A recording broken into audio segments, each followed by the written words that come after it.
question remains, who in the world are the sons of God? And my best answer is, I'm not sure.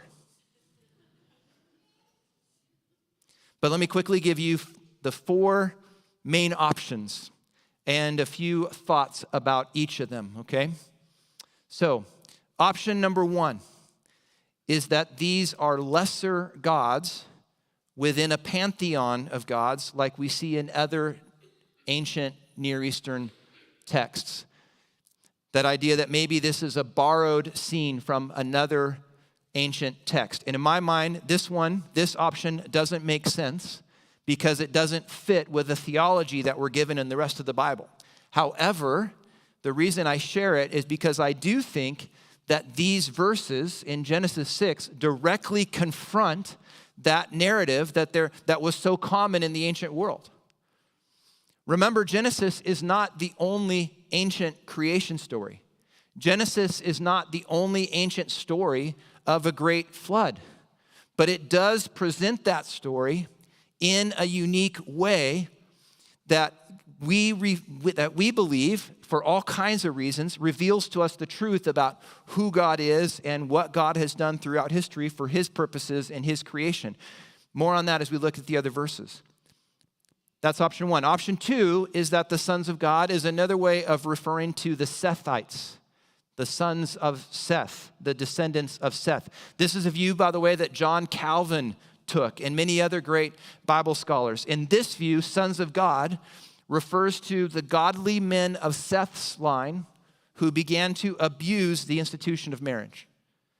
In the same way as Cain's descendant Lamech, who was the first person, remember, to be listed to having had 2 wives.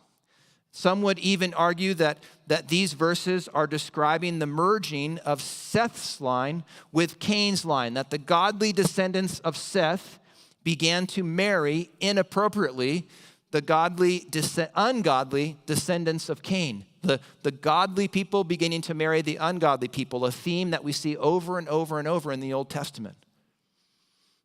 So that's option 2, the Sethites. Option 3 is that the sons of God refers to ancient evil rulers and despots. As many of you know already, it was not uncommon for ancient kings, powerful men usually, and rulers to be considered gods by the people and to act as if they were gods. Again, the prime example so far in the text is Cain's descendant Lamech, who boasted of his murderous revenge and proclaimed his own godlike decree.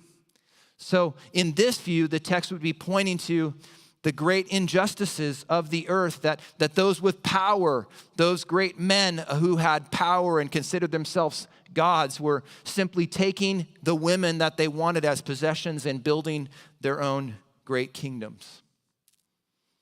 And finally, option 4 is to see the sons of God as referring to fallen angels. This is because of a reference in Job and other texts.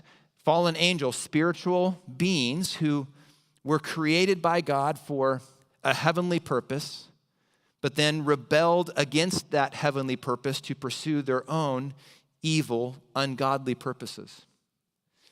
And we see reference to this idea in the New Testament in a couple of places. One of those places is in Jude, verse 6. Jude, verse 6.